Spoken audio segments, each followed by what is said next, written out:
안녕하세요. 처음 교성들은 반갑습니다. 김관우 목사입니다. 눈꽃뷰티 함께 하도록 하겠습니다.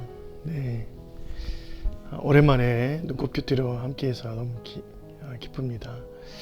오늘 여호수아 23장 1절부터 8절 말씀 함께 보도록 하겠습니다.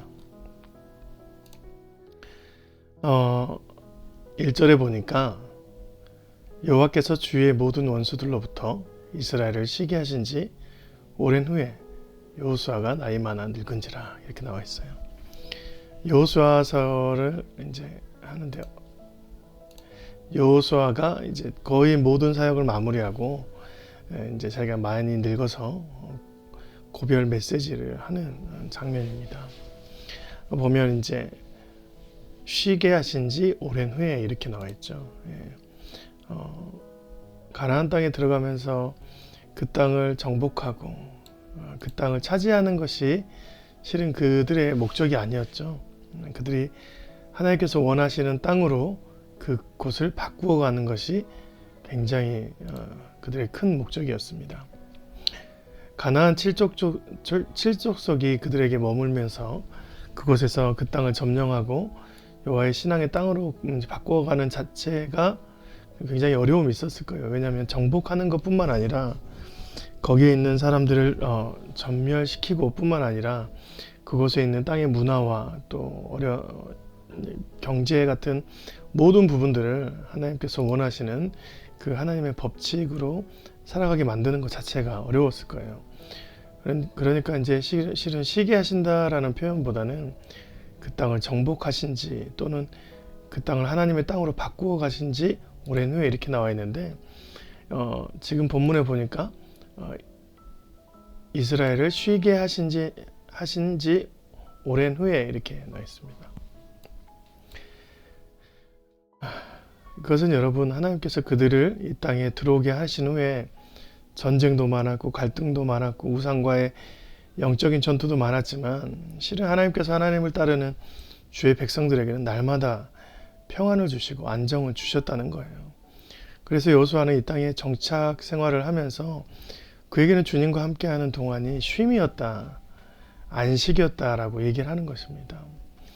우리가 이제 세상을 살아갈 때 수많은 어려움과 갈등의 순간들이 찾아옵니다. 그런데 그것을 해결하기 위해서 우리의 힘을 쏟는다면 우리는 매일을 쉬지 못하고 살아갈 겁니다. 어떤 걸 쟁취하고 얻어내다 해도 그 스트레스가 또 남아서 그것을 어떻게 지키느냐가 또 우리에게 괴롭힘이 되고, 우리가 얻고 막 쟁취하는 것이 우리의 안식이 아니라 진짜 우리에게 쉬는 것은 하나님 안에서 안식하는 것입니다. 그때 우리는 편히 쉴 수 있는 것이죠. 그래서 이 땅을 살아가면서 오는 모든 걱정, 근심, 염려를 다 내려놓고 우리는 오직 하나님 안에서 머물면서 주님이 주시는 평강과 안식을 취해야 되는 것이 많습니다. 그래서 우리가 진짜 쉬는 것이 하나님 안에서 쉬는 것을 고백하는 것 자체도 귀한 일인데 오늘 1절에서 그렇게 여호수아가 그렇게 고백을 하죠. 그런데 여호수아는 이제 이 모든 것이 하나님의 은혜로 남기게 된다 나오죠. 너희의 하나님 여호와가 너희 앞에서 그들을 쫓아내사 너희 목전에서 그들을 떠나게 하시리. 너희 하나님 여호와께서 너에게 말씀하신 대로 너희가 이 땅을 차지할 것이다. 우리가 나이가 들면 여전히 우리의 인생을 되돌아보게 됩니다. 그런데 그때도 우리에게 교만한 모습이 들어오면 우리는 우리가 했다고, 내가 이렇게 잘난 사람이라고 할 때가 있어요. 나이가 들었다 하더라도 죄악은 늙은 몸, 나약한 몸 가리지 않고 그 안에 들어가서 교만을 심어 놓을 때 많습니다. 하나님이 없는 인생을 만들려고 애를 쓰는 것이죠. 그때 우리가 나이가 들어도 결국 우리가 지켜야 될 것은 무엇이냐면 성령 충만한 삶인 것이죠. 나이가 들었다고 성령 하나님께서 소멸하시거나 내시하시지 않으시는 건 아닙니다.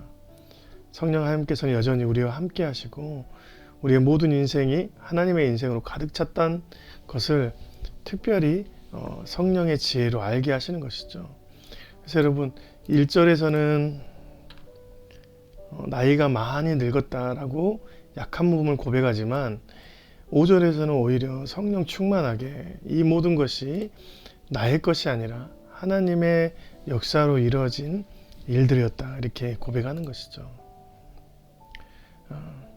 여러분 우리가 이 생을 마칠 때에 항상 하나님만 남아 있어야 합니다. 그것이 우리에게 모든 것이 남는 거예요.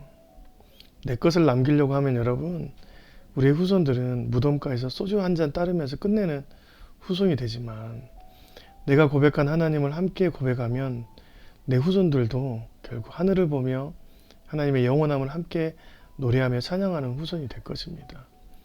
우리의 몸이 늙어도 약해져도 우리의 영은 언제나 성령님으로 통해서 새롭게 되고 영원해질 것을 믿습니다. 그래서 우리가 항상 성령께서 주시는 거룩한 고백으로 남아야 하는 것이죠. 그런 여호수아가 이제 두 가지를 당부해요. 첫 번째는 율법을 지키고 두 번째는 민족 중에 있는 우상을 섬기지 말라. 6절 7절 그러므로 너희는 크게 힘써 모세의 율법에 기록된 것을 다 지켜 행하라. 그것을 떠나 우로나 좌로나 치우치지 말라. 너희 중에 남아있는 민족들 중에 들어가지 말라. 그들의 신들이 이름을 부르지 말라. 그것들을 가르쳐 맹세하지 말라. 또 그것을 섬겨서 절하지 말라. 이렇게 나와 있어요. 여러분 하나님의 말씀이 담겨진 율법책을 다 지키려고 행하다 보면 우리가 누구에게 집중하냐면 하나님께 집중합니다. 하나님 앞에 이것은 맞습니까? 틀립니까? 라고 계속 물어보면서 하나님과 떨어지지 않는 인생이 돼요.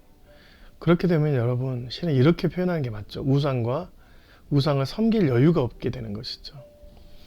여러분 우리가 이제 귀한 가족과 여유의 삶을 살아가다 보면 이 일도 생기고 저 일도 생깁니다. 그렇죠? 그러면 가정일로 바쁘게 되잖아요. 그런데 그렇게 가정일로 바쁜데 우리가 가정에 집중하다 보면 남의 가정이 들어옵니까? 아니잖아요. 그만큼 하나님께서 우리의 삶에 깊이 관여하시면 하나님으로 인해서 우리가 우상을 섬길 여유가 없는 것이죠. 그러니까 너희가 율법책을 기록한 것을 다 지켜 행하면 결국 그들 중에 남아있는 민족 중에 있는 우상을 따라가서 부르지도 않고 절하지도 않게 될 것이다. 그러니까 우리가 이 두 가지를 여호수아가 꼭 우리한테 이제 말하는 것이죠. 이스라엘 백성들한테. 말씀을 붙잡고 살아가다 보면 하나님 앞에서 주의 말씀이 우리의 내리에 남아서 그 삶을 살다 보면 주님과 깊은 동행의 삶을 살 것이라고 믿습니다. 오늘도 이 삶을 살아 누리시는 저와 여러분이 되시기 주님의 이름으로 축원드립니다. 고맙습니다.